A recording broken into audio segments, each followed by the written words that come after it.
एक सहर रास्तार हठात गोटे झील कार आसी गोटे भिक्षुक सामना को आसी कहला तुमे मो सहित गोटे राति जीव कि भिड़ स्तब्ध होगला। लोके खराब नजर देखा लगिले। भिक्षुक जार बयस 32 वर्ष कंपित स्वर कहला मु आपण सहित कहीं जी।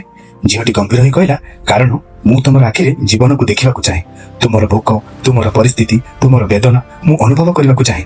जेतेबेले मनीष रास्तार शोई थाए से राति तापाई किपरि कटि थाए। भिक्षुक किछि भाबिबा पूर्वरु कार बसीगला एवं झीलटी को निज ठिकाना को नहींगला। झीलटी सेठी देखिला फाटिथिबा चटाई ठंडा पवन अधा सुखा रुटी। झीलटी भांगी पड़िला एवं लुह को रोकी पारला नहीं। चित्कार करी कांदिबाकु लागिला। से कहिला आमे भाबुथाउ दरिद्रता केवल टंकारे हुए किंतु सत्यकार दरिद्रता आमर चिंताधारे एवं घृणारे रहिछि। मानवतार अर्थ भिक्षुक को केवल कॉइन्स फिंगिबा नुहे बरं काहार वेदना को अनुभव करिबा एवं सेथिरे साथीरे साथी हेबा।